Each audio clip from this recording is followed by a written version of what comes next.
Hey warriors, Miss Adams here. Time for another Artastic Tuesday.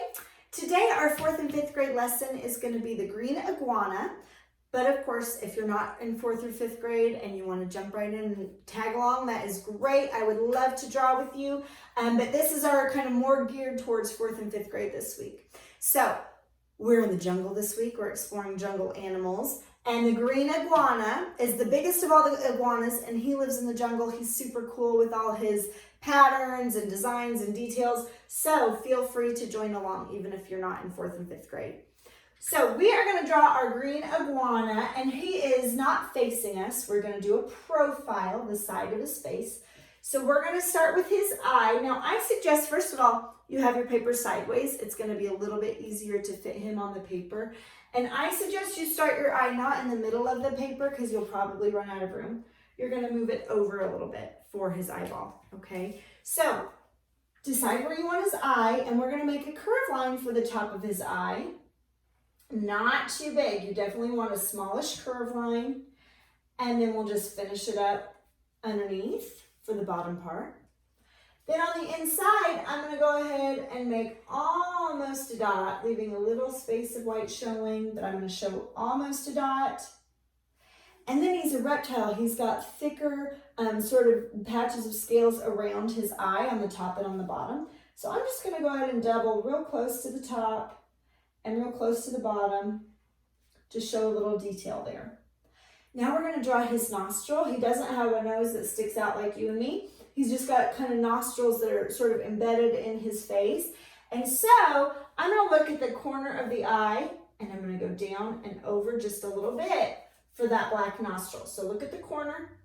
I'm going to go down and over a little bit and just make a little black dot. And it's not going to be a perfect dot. It can be sort of kidney bean shaped or just not perfectly shaped for his nostril. For the end of his nose, for the end of his face, I'm going to make this little bump right here. So it's going to start very close to the nostril. It's just going to come down a little ways, a tiny ways below the nostril. So it's going to start close to the nostril, come down just a little bit. And then he's got another bump up. It's going to curve over, and it's going to be, maybe a little bit above the eye. Nobody's going to measure or anything, but just kind of bump it, curve it a little bit above the eye. And notice, guys, how I'm using not perfectly smooth lines. We want to show the texture, the way things feel. If you rub your hand on an iguana, he's definitely rough and bumpy, so I want to show rough and bumpy lines to show that texture. And then he's got another bump up, and this is going to go, look, this stops a little bit behind the eye. So I'm going to start here, another bump up, and this is going to stop a little bit behind the eye. Certainly not perfect lines. Now we're going to show the bottom part of his jaw. We're going to show this curve line right here sticking really close to his mouth, and then it's going to dip down. Okay, so we're going to come over here. Oh, first we need to draw the mouth, right? We're going to make a curve line that comes back, and then it slightly curves down. Iguanas kind of look grumpy because the end of their mouth sort of curves down. So we are going to make it curve back, and then it's going to curve down slightly.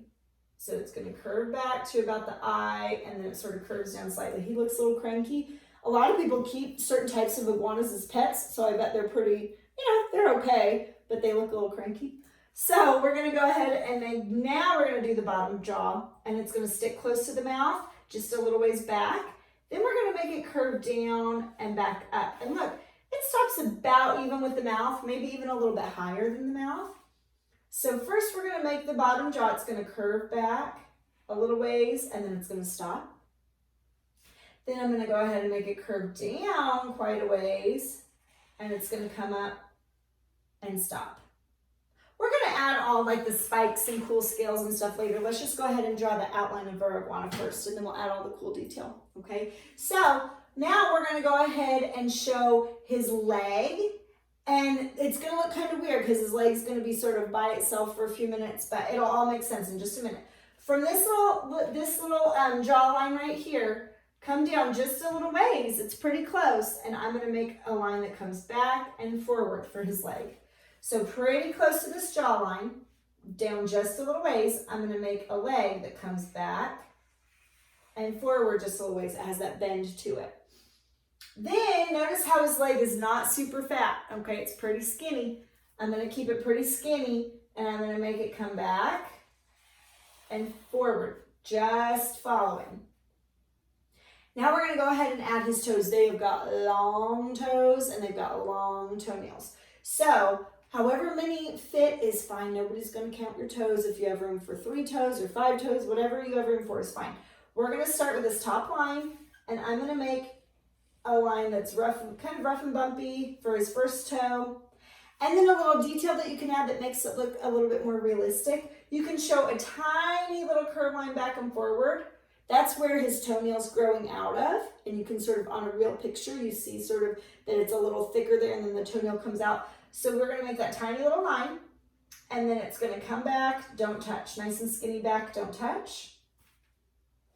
Same thing, I'm going to make it forward. Add that tiny little curve line for where his toenail is going to come out of. And back, don't touch, real skinny, don't touch. And then another one. And let's see, I think I'm going to make mine touch this time. So I'm going to make that little toenail part, and then it's going to kind of come back and touch. Maybe you had extra space and you want to add another toe hanging down, that's fine. And then his toenails, nice and long. He is definitely not getting manicures, nice and long, pointy toenails. You could even, if you only had room for 3 toes like I did, I could even come on here, friends, and I could just show another little hint of a toe sticking out that you just barely see. That's an option. You can definitely do that. It's up to you, okay? You decide. Then I'm going to go ahead and show his belly. His belly kind of slants down, and it's not super long. His leg is sort of crouching forward, and you don't see much of his belly. So I'm going to stop, and I'm going to come over here, and I'm going to make a curve line that comes down. Just back a little ways. And then I'm going to make this C. So I'm going to stop at this line. I'm going to come up and over, and I'm going to make a C that curves and touches the line we just made and comes back. And definitely not perfect. That's going to be even more realistic if it's not perfect. So I'm just going to make sort of a C that touches and comes back. Then I'm going to make a C going the opposite way. I'm going to start sort of in the middle right here. And this time, this C is going to go the opposite way. Now watch, guys. You don't want to make it touch. See how it curves around, but it doesn't touch. It stops underneath the first C that we drew. And this is where his little toes are sticking out. So I'm going to make it sort of slant down. And we're going to show where that little toenail is going to be with that tiny little curve line, that extra little realistic detail. And slant back up. It's going to slant out. That tiny little curve line. And slant back in, don't touch. Let's see, I think I only have room for 1 more. You might have room for 2 more. It just depends on how you made it. Nobody's going to count your toes, I promise. Another curve line for where the toenail is, and I'm just going to make mine touch. But like I said, you might have room for 4 or 5 toes. That's totally fine. So I've got room now for his toenails. So I'm just going to go ahead and make his long skinny toenails, his claws. Not perfect. Then we're going to go ahead and start his back, and then we'll add his tail. So go ahead and jump. Oh, before I forget, we got to add this little flap hanging down. So about wherever it curves right here, we're going to start that, and again, it's not perfect. I'm just going to sort of make it wavy, come over and touch. Now we can start his back, that I haven't forgotten that little flap hanging down. Let's go ahead and start in on his back. I'm just going to make it start to slant just a little bit for his head, and then we're going to make it nice and rough and bumpy for the back of his body. Not perfect at all. And then we're going to stop it at about the end of the C. It's up to you where you stop it, because that's where we're going to add his tail. Now their tails are very long, longer than their body. They're really skinny at the end, really, really, really skinny. And what's cool about their tails, they are lizards who can lose their tails. So if like a predator comes by, if a jaguar is trying to eat him, grabs his tail, he can get away, and the jaguar is left with just his tail, and he'll grow a new tail. And they also use their tails like whips. So they're kind of good in terms of keeping them safe. Like They can whip at an animal. If something's trying to eat him for lunch, he can use his tail like a whip and smack him in the face. So we're gonna go ahead and start that long tail. Now, I don't have much room for a tail. You might have plenty of room. I drew my iguana pretty big. So I'm gonna curve mine underneath and just see how much room I have. But you can absolutely make it come more off the page. You can make it really hang down. Wherever you have room is totally fine. But I'm gonna kind of smush mine on. So I'm gonna start at this backward C that we have, sort of towards the top or towards the middle, somewhere around there. And let's see, I'm gonna have to make mine really swing around, and you just make it fit however you want. And then the tail's gonna be thicker, of course, and then it gets really, really, really skinny, guys. The iguana tails get very skinny. So it's gonna start thick, and it also, I noticed in the pictures, gets smoother as it gets to the end. So I'm gonna start to let mine get nice and smooth and very, very, very skinny for that whip tail, and let it touch. Now is the fun part. We can add all the cool spikes and scales and designs. So let's go back up to the front of his face. And most of the green iguanas that I saw, they have little spikes, almost like a beard hanging down. So we're gonna show, 2 or 3 or 4 little spikes hanging down. Let's see, I have room for like 4. Oh, I might even have room for 5, and I'll just show that it's hiding behind his little pouch. Just add his little beard spikes there. And then a little bit, not way up here on his forehead. I noticed in most of the pictures the spikes start a little bit further back. So kind of look at his eye and go just a little bit further back. And he's got almost like a mohawk. And they are, guys, they are not perfect. Don't draw this.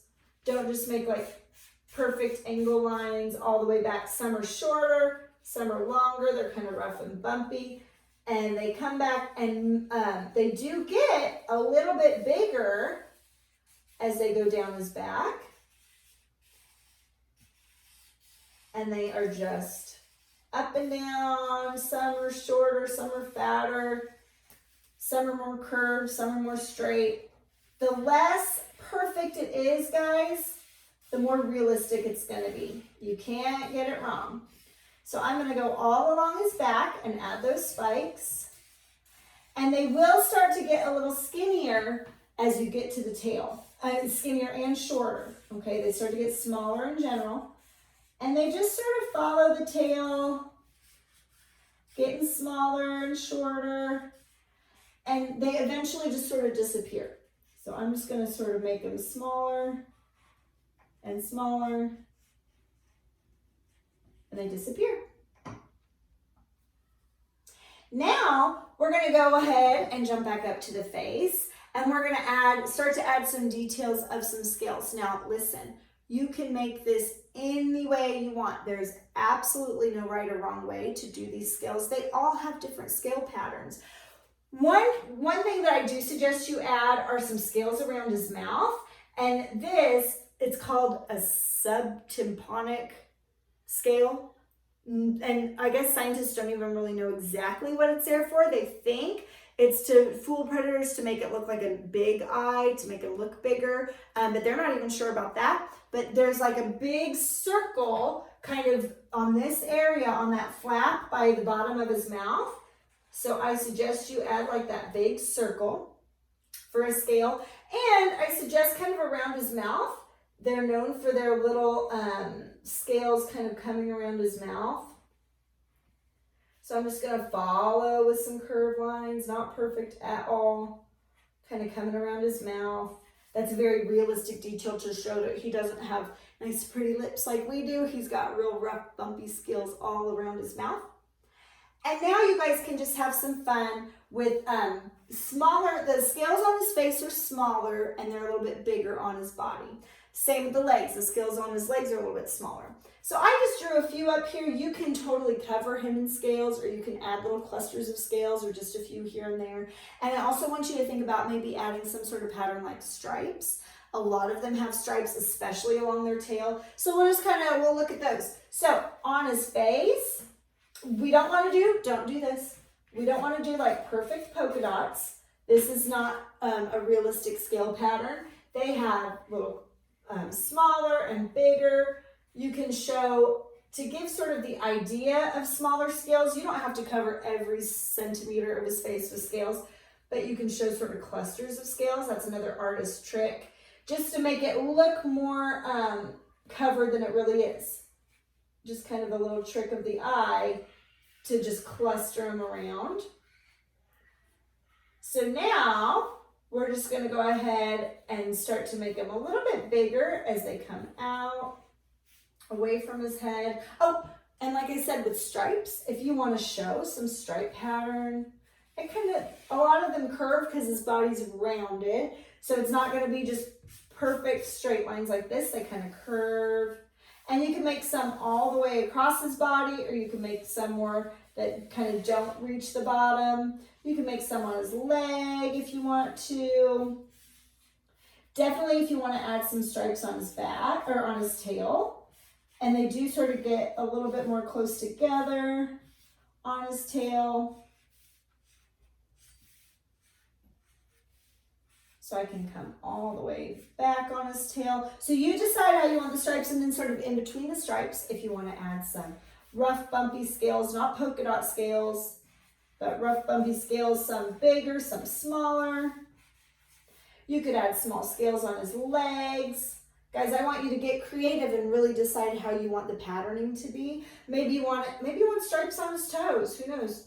Or maybe you want something totally different. You could make more like wavy lines, like this, all along, wherever you want. So take a few minutes. If you need to pause the video, that is fine. Take a few minutes and fill in some really cool details, taking your time and really adding a lot of details, what's going to make your iguana super cool to look at and very realistic. They are not plain boring animals. They've got tons of scales and patterns. So if you, like I said, if you even need to pause the video to add it in, go for it. And then when you're ready, we are going to talk about some jungle backgrounds. So green iguanas live in the jungle, and to make it look like the jungle, we're not just going to, color the sky in blue and call it good. We want to add some really cool jungle background. So first of all, green iguanas spend a lot of time up in trees. So we're going to make him up in the tree. And so a little bit above where his foot is, I'm just going to go ahead and make my tree line, stopping and jumping over all the way across. Really look in between, if you've got room between his tail and his legs, stop and jump over.